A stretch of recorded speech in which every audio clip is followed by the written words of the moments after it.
Talk to you about what's going on as far as the world of sports is concerned on this busy afternoon as we chat to you about NBA and some other things. I'm reading the Keith Hernandez book.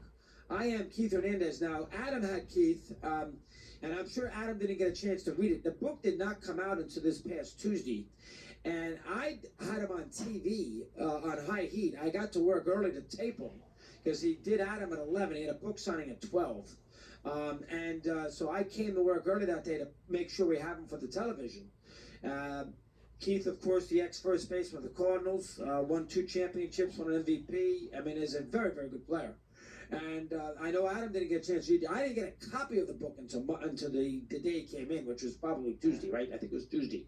I didn't get an actual copy of it, and I'm sure Adam didn't either. So you do the interview, and I hate that. You do the interview with a guy who comes in, and this includes TV, because I had him on for 15 minutes. I did a break in between. I did 2 7-minute segments, and you can dig in a little bit more into the 2 7-minute segments. I did the interview, and I didn't really get a chance to go out there and examine what is in this book and really figure out a way to format a good couple of segments. Now, anybody can interview Keith Hernandez, who's a baseball fan. What we got to do is bring up the 86 Mets, and bring up the 70 and the 82 Cardinals, and you can. He does the Met games now, SNY, so you can go there. I mean, you can get through an interview without having read a word of the book. All you got to know who all you got to do is take a look at the cover, know who the publisher is, and you can figure out a way to do the interview if you're competent. Now we have competent people there. So but the fact that I began to read it yesterday with the atrocious weather, no tennis. I read it early evening yesterday. I started to pick it up. I've read 100 pages of it since, and I wish we got another crack at him. He did a tremendous job. It's not like Agassi's book, which was very, very good, which is a little bit more philosophical, and it's a little bit more about the dichotomy with his father and growing up not loving tennis and all that. This book for Keith, he goes back and forth, essentially.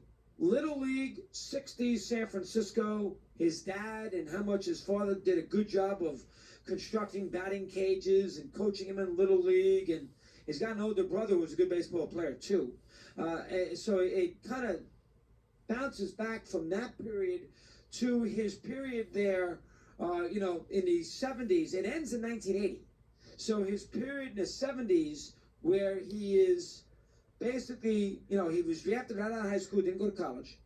He got drafted by the Cardinals. He was in St. Petersburg. They put him in the Florida State League, and then he went to Little Rock, and then he went to Tulsa, the AAA affiliate there. And he does a tremendous job of giving you life in the bushes and his own career and how he got to the big leagues.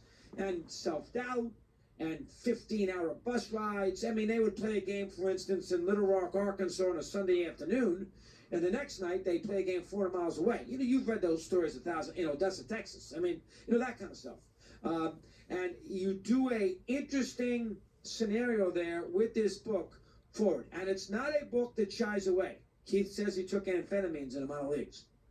Keith said that a teammate turned him on to marijuana. And when he began to use marijuana, he didn't fret about his batting average. He's a little too self-analytical. And his first year, he hit 256. And he thought that, I'm going to be dumped and everything else. He didn't relax enough. The marijuana got him to mellow out. The amphetamines. He had an affair. He had a relationship, one-night stand, with a girl in Little Rock, I believe it was. And he got a sexual disease.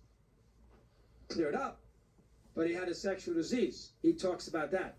I mean, it's that kind of book where he brings in these elements here which make it very interesting. And then he gives you 5 or 6 pages in the process of talking about 1972 Tulsa, where he is, talking about putting the book together, living down in South Florida in the wintertime.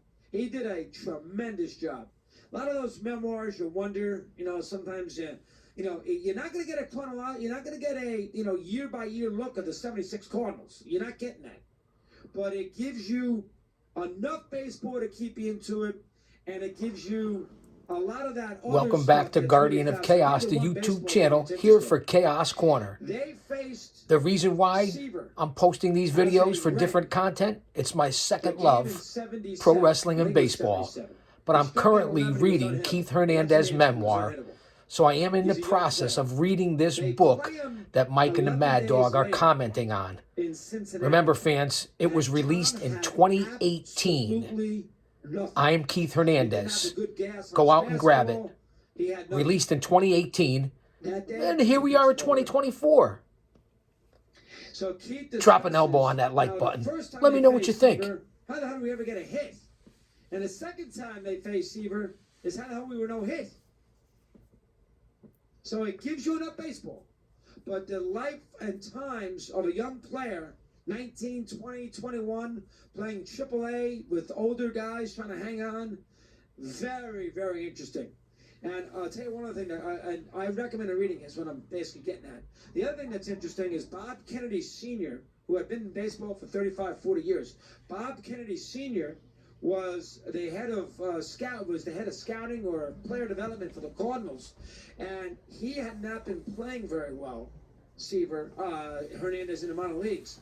And instead of sending him down a level back to single A, they sent him up.